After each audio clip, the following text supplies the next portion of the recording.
Creo que es muy importante en estos momentos dar una respuesta desde estos espacios que hemos defendido siempre como espacios de derechos, para evitar que se puedan dar situaciones xenófobas, de rechazo o de exclusión.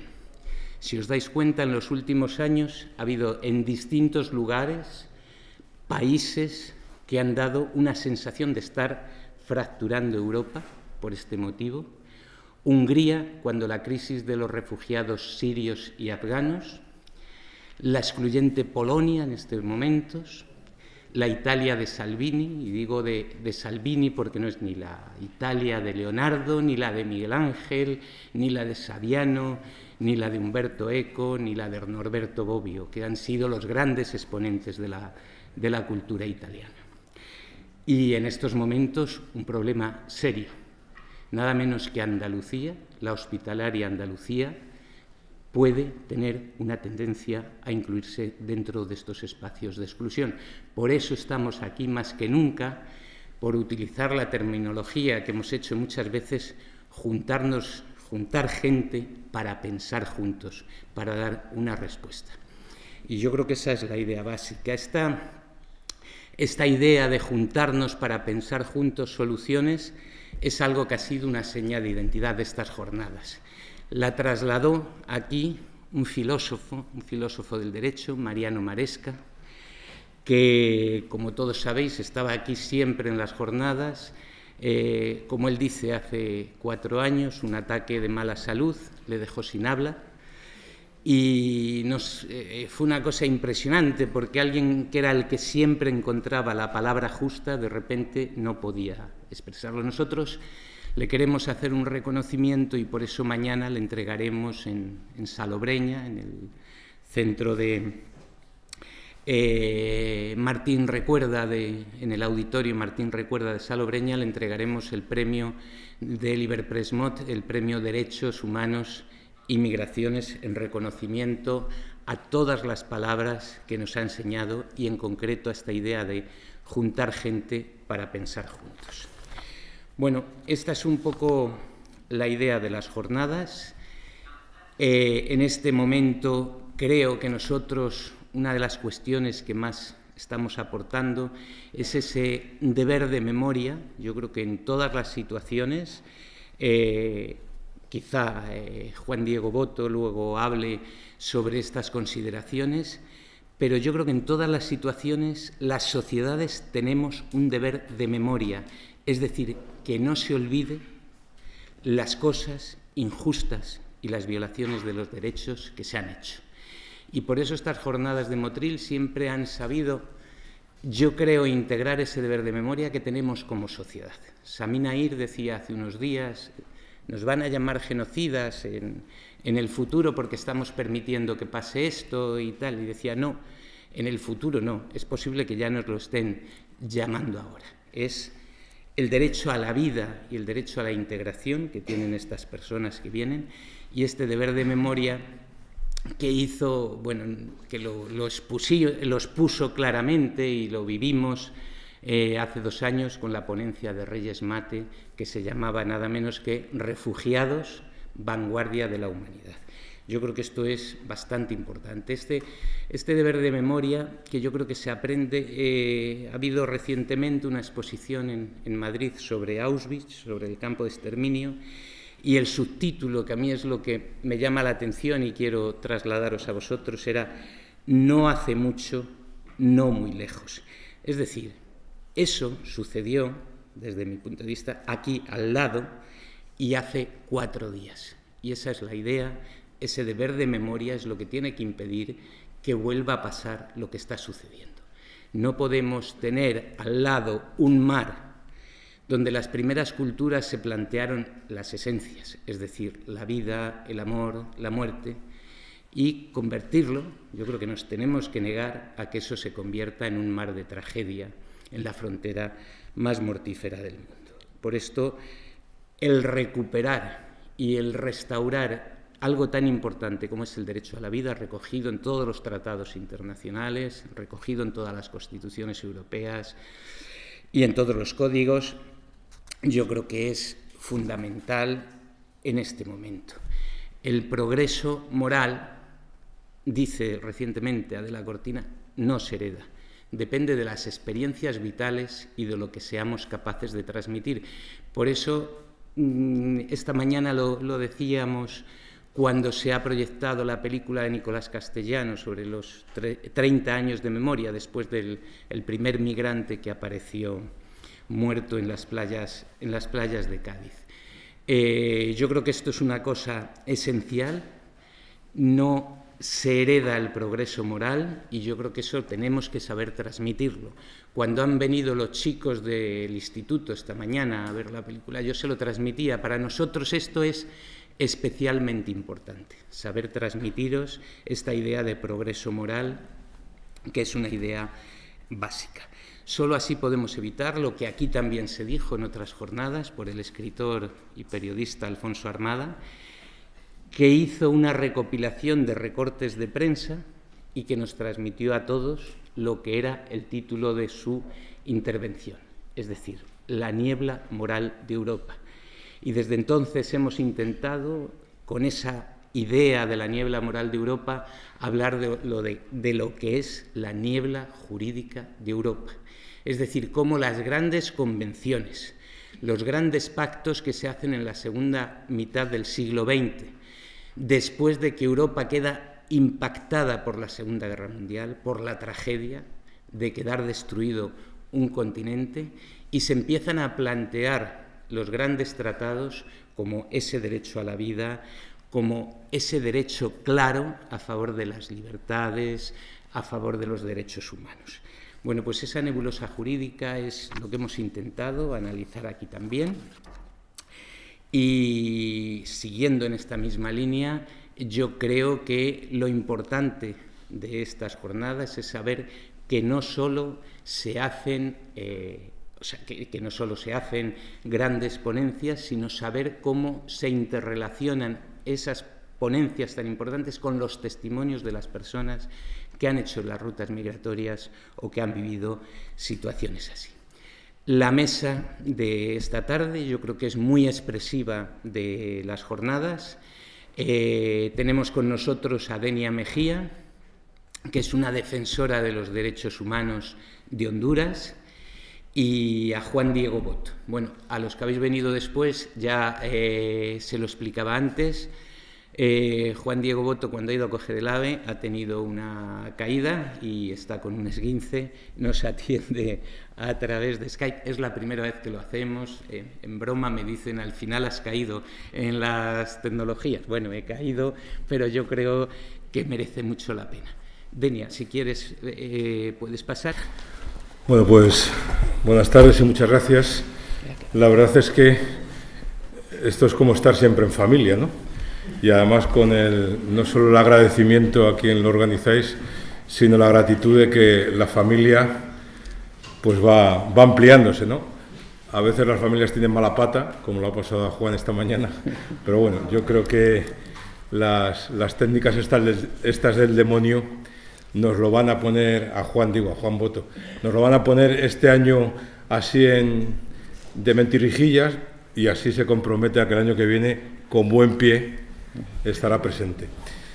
Mira, presentar a gente querida es difícil, ¿no? Porque uno no siempre no es objetivo, creo que tampoco lo tengo por qué ser, porque estamos en familia y sobre todo porque es presentar a dos personas no solo queridas en el sentido afectivo, que lo son, sino además a dos personas que me parece que han hecho de su vida y de su profesión pues una militancia en estos tiempos en los que tan fácil es dedicarse a su trabajito, a no dar guerra y a, pues a veces, incluso como mucho, a tirar la piedra y esconder la mano, ¿no? Juan Diego Boto es un actor archiconocido, pero sobre todo, eso ya lo conocéis y lo sabéis, y yo creo que, o al menos a mí me parece que una clave importante es que aúna en su vida y en su profesión algo muy fundamental, ¿no? Que es la memoria por víctimas de este mundo, ¿no? Quizás hoy, en estos momentos que estamos viviendo, el recordar a las víctimas para uno para unos puede ser solo una bandera ideológica, para otras puede ser una cosa de remover el pasado que a nadie le importa, y sin embargo a mí me parece, y de ahí la estima y el agradecimiento a la participación de Juan, que el tener muy presente la memoria de los errores cometidos en el pasado es quizá, si puede ser, y os confieso que no estoy en el momento optimista de mi vida, si puede ser lo que de alguna manera puede vacunarnos para no cometer los errores de cara al futuro, ¿no? A veces la historia nos ha enseñado, y la historia a veces en vez de enseñarnos parece que nos ensaña, ¿no? Yo creo que esa preocupación vital de Juan Diego Boto por hacer memoria, pues precisamente puede asegurarnos al menos tener razones para en el futuro no cometer aquellos errores. Pero la memoria no puede ser solo memoria de lo que ocurrió, sino que la memoria también tiene que seguir llevándonos a que hoy aquellas atrocidades de las cuales, digo, hacemos memoria, dejen de ocurrir, ¿no? Y de ahí la presencia en estas jornadas y en esta mesa de la amiga Denia Mejía. Denia Mejía es, bueno, pues, activista y defensora y ciudadana, defensora de derechos humanos y ciudadana de Honduras y de un poco más allá, ¿no?, del mundo. Su ocupación y preocupación en estos momentos, pues, es sobrevivir en la maltrecha situación histórica que, gracias a la dictadura que está viviendo, bueno, dictadura que no la llamamos así, pero ahora nos dirá ella, y si me tiene que corregir, pues que me corrija, a la dictadura blanda que dicen que se está viviendo en Honduras, por un lado. Por otro lado, muchos años ya junto a gente también que algunos yo creo que han participado y al menos son muy queridos para muchos de los que estamos aquí, pues que son el padre Fausto y toda esa corriente de trabajo y defensa por los derechos humanos en Honduras, y sobre todo también yo creo que es la oportunidad y el privilegio de contar con una persona que de primera mano, no solo como activista social, sino también como familiar implicada, pues ha estado asistiendo, contemplando y en la medida que ella haya podido y que nos quiera contar, pues participando de eso que se han llamado las caravanas hacia Estados Unidos, ¿no? Es verdad que las caravanas ya, pues como casi todas las cosas que ocurren y que tienen que ver con los empobrecidos, ya ha pasado de moda, ya no están en las portadas de los medios, pero ayer mismo, anteayer, ahora nos comentará, las caravanas siguen saliendo y de Honduras siguen saliendo, ¿no? Muy vinculada, lógicamente, a todo lo que ha sido, no solo la persona, que también, sino a todo lo que ha sido el trabajo y la lucha de Berta Cáceres, de Laura, de sus hijas y de todo ese movimiento que en Honduras, pues, ¿no?, aquí en Europa decimos, parece ser que una frase de Berta, y es que hablaban los ríos, ¿no?, que nos hablan los ríos. Bueno, pues me lo dijo el río, ¿no? Pues yo creo que tenemos esta tarde la oportunidad de dejarnos hablar por un río lleno de memoria actualizada y, por otro lado, también por un río lleno de razones para seguir luchando por los derechos fundamentales. Estamos acostumbrados a ver la desigualdad como una cosa normal, una cosa natural. Estamos acostumbrados a ver el dolor ajeno como una cosa normal. Estamos acostumbrándonos a ver los muertos en el Mediterráneo como una cosa normal. Ayán parecía que iba a ser el último niño muerto en el Mediterráneo, y hace muchos niños muertos de aquello. Y nos estamos acostumbrando a poner un muro de cotidianidad frente al horror nuestro de cada día y a tratar de negarlo para poder seguir adelante. Decía John Berger que aceptar la desigualdad como algo natural nos convierte a todos en seres fragmentados. Entonces creo que es en nuestro propio beneficio el tratar de mirar la migración desde otro lugar para tratar de evitar ser nosotros mismos seres fragmentados. Muchas gracias.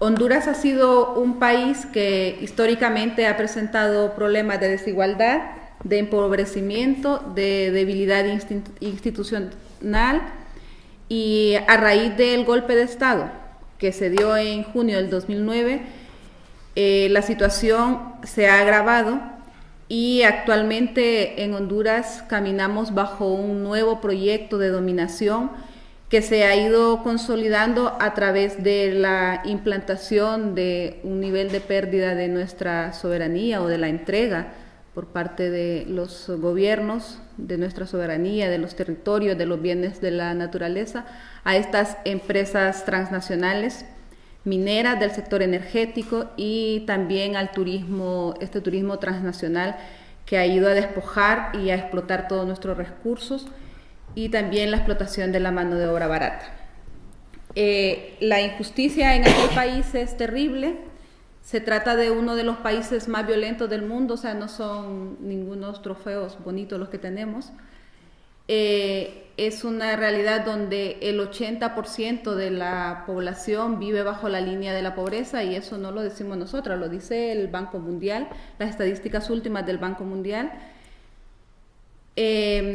La verdad es que vivimos en una carnicería humana, y el cuerpo de nosotras, de las mujeres, también es el más golpeado. En Honduras cada 20 horas están asesinando una mujer, es decir, más de una mujer por día, y todo es por temas de femicidios y feminicidios. Nos encontramos ahí en una lucha de sobrevivencia, ya lo decía Javi, de mantenernos como individuos y como colectivos y organizaciones vivas, caminando, luchando ante todos los ataques que se generan desde el poder. Y esto va junto también a ese fundamentalismo que ha crecido también en Honduras, el fundamentalismo religioso.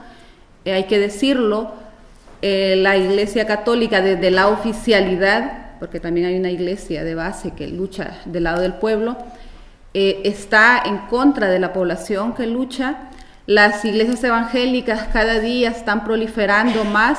También hay que decirlo que hay iglesias evangélicas que acompañan a los pueblos que luchan, pero hay todo un proyecto montado del fundamentalismo religioso que eso nos está dañando también. Y esto hay que decirlo así abiertamente, que esto nos puede provocar problemas.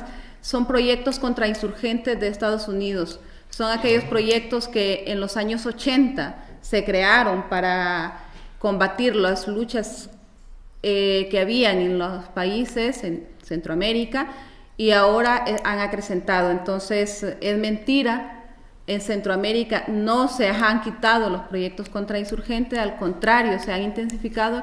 Lo que han hecho es cambiar de modalidad, ¿verdad? Ya no estamos en luchas armadas, sino que es otro tipo de lucha.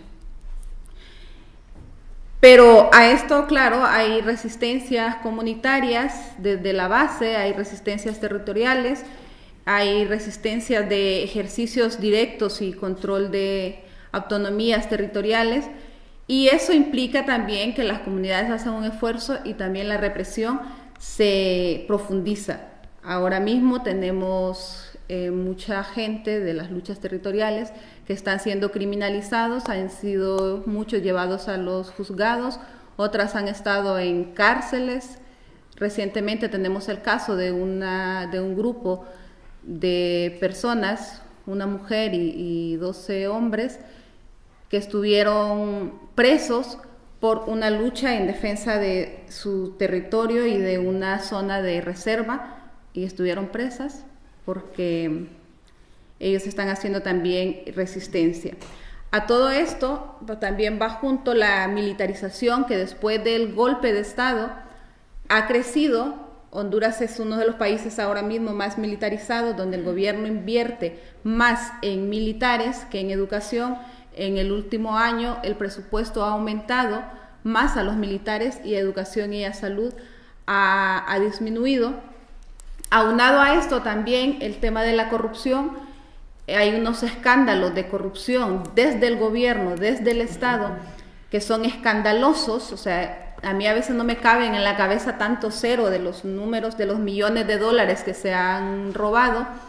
Y todo esto lo decimos que no es nuevo. O sea, si bien es cierto, de antes del golpe de Estado ya era un país con las condiciones que hemos mencionado, pero a raíz del golpe de Estado, que en Honduras también se inicia este tema de los golpes blandos en Latinoamérica, y de ahí se fueron expandiendo por el resto, todo se ha profundizado más y la corrupción del actual gobierno, que ya desde el golpe de Estado están en el poder, que han ganado elecciones no de una forma legal, sino que fraudulenta, ya son 3 procesos electorales que han habido después del 2009, los 3 los ha ganado el mismo partido, violando la Constitución. Actualmente se reeligieron en el 2017, en las elecciones del 2017, se reeligió el actual dictador, que eso es inconstitucional, y además de reelegirse de una manera inconstitucional, también ganó esas elecciones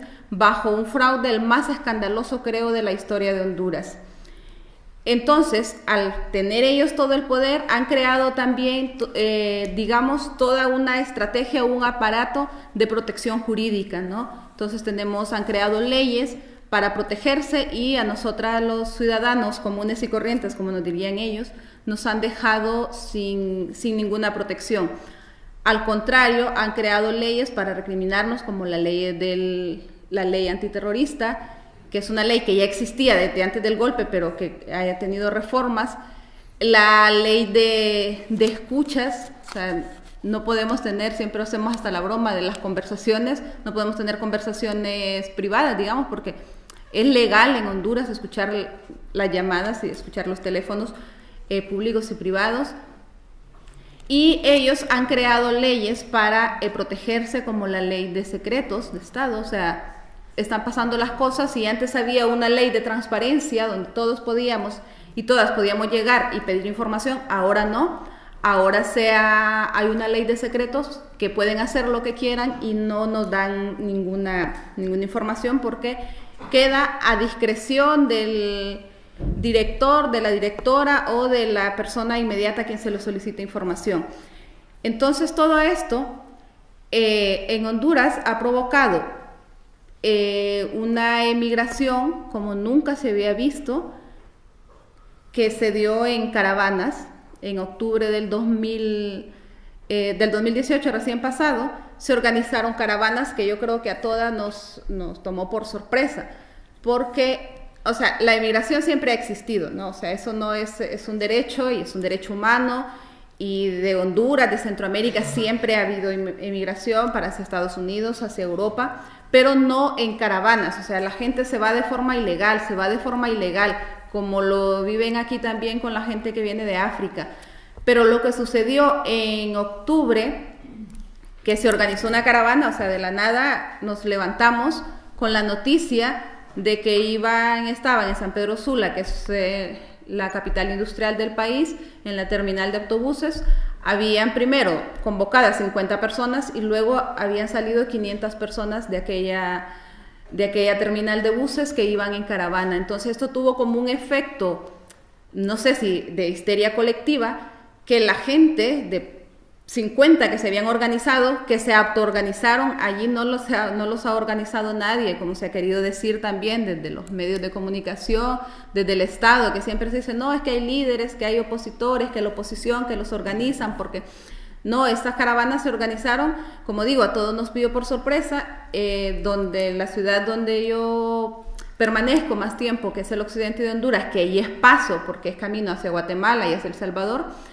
Cuando al día siguiente de que el anuncio de que salían 500 personas, nosotras solo ahí atendimos 1.500 personas, porque en el camino la gente se iba sumando, y esta gente iba moviéndose en autobuses, en carros que les daban ray, a pie, en rastras, se iban movilizando de esta forma hasta llegar a la frontera. Y cuando llegaron a la ciudad donde nosotras estuvimos, que inmediatamente ante la urgencia, pues nos organizamos 3, 4, 5 personas en un comité para ver qué hacíamos y cómo ayudábamos a esta gente, pues buscar un local para que por lo menos pasaran la noche, ni siquiera en colchoneta, sino que era tiempo de un poco de lluvia para que pasaran bajo un techo. Y la verdad es que sí, también decir que el pueblo, cuando es de solidarizarse, es muy grandioso. O sea, la noche, no sé de dónde, pero lograron comer todas las personas que estaban allí y lograron pasar allí en la noche, y al día siguiente pues seguir ese camino. De esas 1.500 que atendimos en Santa Rosa, y yo personalmente les acompañé hasta la primera ciudad de Guatemala, que es Esquipulas. Cuando pasamos y cruzamos la frontera, yo debo decir, yo no crucé la frontera, y lo digo aquí, yo me fui por un punto ciego, además que ahí nos conocemos y sabemos por dónde pasar para no registrarnos en la frontera. Entonces, yo iba con otra persona, entonces nos fuimos por otro camino para ir a esperarles a Esquipulas mientras ellos pasaban la frontera. Los que logramos nosotros registrar en la frontera, de los que se registraron, eran ya 2.000 personas, de 1.500 que habíamos tenido la noche anterior. Al día siguiente en la aduana ya habían 1.500 personas. Y las organizaciones donde estuvimos ya en Guatemala, en la primera ciudad que encontramos, que es Esquipulas, allá en Esquipulas había la gente, según las cifras que nos daban luego las organizaciones que colaboraron, habían atendido a más de 3.000 personas. Entonces, en ese éxodo hubo más gente de Honduras, defensores, defensoras, periodistas que les acompañaron, muchas hasta México y muchas a ciertas ciudades de Guatemala. Entonces, ¿por qué la gente se va y por qué se fueron así? O sea, eso es como la gran pregunta, ¿por qué se va la gente de Honduras? Y de esa manera, ¿no? Con un éxodo, o sea, era una crisis, o es una crisis humanitaria, porque no solo fue esa caravana que la que salió en todos los medios de comunicación a nivel mundial la que ha salido, o sea, después siguieron caravanas más pequeñas, tal vez con menos acompañamiento, pero siguen yéndose la gente sigue migrando. Recién la semana antepasada, cuando yo venía para acá, iban cruzando entre Guatemala y México otras 1.200 personas, y ahora para estos días están anunciando otra caravana que luego lo vemos por las redes sociales, pero no sabemos de dónde viene y quién las organiza. O sea, así como que se autoorganizan y alguien tiene acceso a las redes sociales y están hablando de otra caravana que seguramente será más grande que la de octubre, porque están diciendo que va a ser la madre de todas las caravanas, o sea, es decir, que va a ser más grande. Pero ¿por qué se va la gente? Como lo decía anteriormente, ante aquella injusticia que hay, ante aquella inseguridad social que hay en el país, la violencia, el hambre, o sea, con el 80% de la población viviendo bajo la línea de la pobreza, pues no queda otra alternativa más que de buscar otras formas de vida, ¿no? Y buscar, por lo menos, tener medianamente una vida más digna. Entonces, esta gente se va porque Honduras, ¿qué ofrece? O sea, y más que todo la juventud, o sea, porque se van familias completas, se van madres, se van padres, se van sus hijos, van niños no acompañados, van jóvenes, pero la preocupación nuestra, los padres, las madres van con sus hijos porque no tienen nada más que ofrecerles en Honduras a sus hijos, y entonces pensando que al llegar a Estados Unidos van a tener otro futuro para ellos. Los jóvenes se van porque Honduras no les ofrece nada. Entonces yo siempre digo, los jóvenes en Honduras tienen 3 opciones, porque también hay otro eje y otro poder oscuro ahí que muy poco lo mencionamos, que es el tema del narcotráfico. Entonces, no hay opción para la juventud más que o se van al narcotráfico, que los recluta, o se van a la policía, que hay toda una campaña para que vayan a ser policías y militares, y otras de las cosas también se van a las pandillas, que las pandillas también es otro fenómeno que es alimentado desde el Estado, ¿no? O sea, si el Estado tuviera voluntad, no existieran pandillas en aquellos países, igual que en El Salvador. Entonces, los jóvenes no tienen opción, más que pandillas, narcotráfico o irse a Estados Unidos. Entonces, lo que la mejor opción de estas 3 es irse a Estados Unidos, irse en caravanas. ¿Y por qué se van en caravanas? ¿Por qué no se van como se van normalmente? Porque pagar un coyote, como nosotros decimos, a las personas que trafican con personas, pues suele ser muy caro. O sea, ahora mismo anda alrededor de pagar un coyote, anda alrededor de $5,000 a $6,000. O sea, y porque la gente también quiere pagar un coyote para que se lo lleve, pero que se lo lleve con todos sus hijos. Entonces, eso depende de cuánto vayan también. Sube el costo, y hay gente que, o sea, es que no tenemos ni para comer el día de hoy, menos vamos a tener para comer, para pagar un coyote. Entonces, la gente se va en caravanas porque, van más seguros, no tienen ningún costo, porque no pagan nada, y al ir en caravana van seguros, comen, no aguantan hambre en el camino y tienen más probabilidades de llegar. Más probabilidades porque tienen más acompañamiento de organizaciones en Guatemala y México, y lo hemos visto, tienen más acompañamiento de organizaciones de derechos humanos, de organizaciones que se dedican a la protección de migrantes en el camino que la gente que va con los coyotes, porque los coyotes, o sea, obviamente son coyotes, ¿no? Es un tráfico de personas, por lo tanto, también se exponen a las bandas delincuenciales que hay también en México, porque en México también hay bandas delincuenciales que secuestran a los migrantes, ¿no? Que van no solo de Honduras, sino que de Guatemala y de El Salvador, o sea, el famoso Triángulo Norte. Y cuando la gente va en caravanas, si bien es cierto, se tardan más tiempo, pero llegan a Estados Unidos, y yo me atrevo a decir que de la primera caravana que llegó a Tijuana, y hasta allí llegaron las noticias, hasta donde llegaron a Tijuana, donde llegaron al muro, y que no pudieron saltar o que no pudieron pasar, y que estaba aquel descontrol en Tijuana. Después de eso nada nos contaron qué pasó con esta gente. Pero yo sí me atrevo a decir, por el seguimiento que le di a muchas personas que yo conocía, gente que creció conmigo, que jugamos, que les vi casarse, que vi nacer a sus hijos y que se fueron padres y madres con sus hijos e hijas de 10, 12 años, me atrevo a decir que el 50% de esta gente o el 60% de esta gente saltó el muro, lograron pasar y están en Estados Unidos. ¿Por qué? También al otro lado de Estados Unidos, ya al otro lado en Tijuana, habían organizaciones y personas solidarias del pueblo estadounidense y también personas latinas que ya se han regularizado allá en Estados Unidos, que les decían salten, y la gente perdió el miedo, como pasa aquí cuando saltan la valla. Mucha gente perdió el miedo y saltaron y están allá, o sea, y algunos saltaban con sus hijos e hijas. Un caso concreto, ¿no? Francisco iba con su niño Chepito, que este fue un caso emblemático que salió en la televisión. Univisión es una cadena de televisión en español de Estados Unidos, hizo todo un reportaje de este chico, porque en México, cuando estaban en México, Chepito, el niño, el hijo de Francisco de 12 años, se fracturó la piernita. Entonces logró que le auxiliaran y ahí se fue por todo el camino. Su padre lo iba cargando porque el niño iba con muletas, y logró llegar a Tijuana.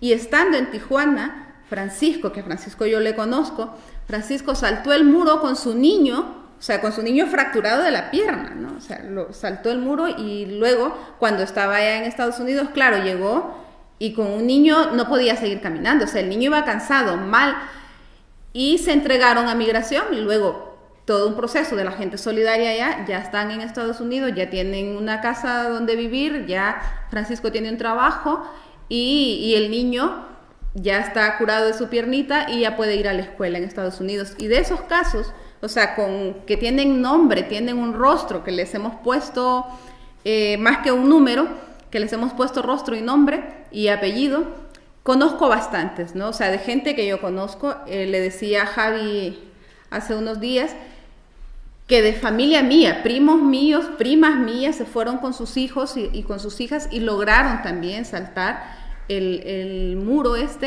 y están allá. Entonces yo podría decir que las caravanas han sido de alguna manera un éxito para esta gente, ¿no?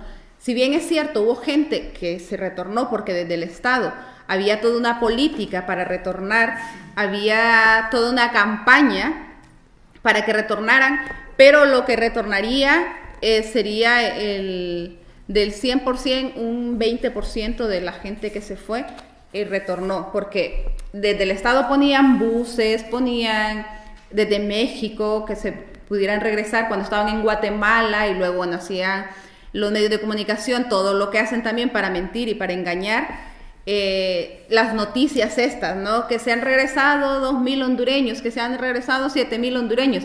A ver, y primero habían dicho, no, si solo van 500 en la caravana, pero luego han retornado 2,000, o sea, es también como esas contradicciones para decirle a la gente de que no se vaya, y hay toda una campaña establecida desde el gobierno para que la gente no se vaya, pero son campañas de alguna manera tontas porque ¿qué le ofrecen a la gente?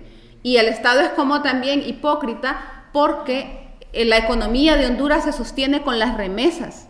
O sea, le conviene que haya gente en Estados Unidos, que haya gente de manera ilegal mandando remesas para Honduras, porque solo el año pasado eran más de 4.000 millones de dólares los que ingresaron a Honduras por remesas, o sea, al Estado, ¿no? Entonces, Honduras, prácticamente la economía de Honduras es sostenida por las remesas, no es ni por la poco que produce, no es ni por las minas, no es por otro rubro, son las remesas las que sostienen a la economía. Por lo tanto, el gobierno le conviene también, o sea, es como esa hipocresía, lo mismo que a Trump. Allá dice, no quiero a los latinos o no quiero a los extranjeros, pero también lo necesita porque es mano de obra barata, ¿no?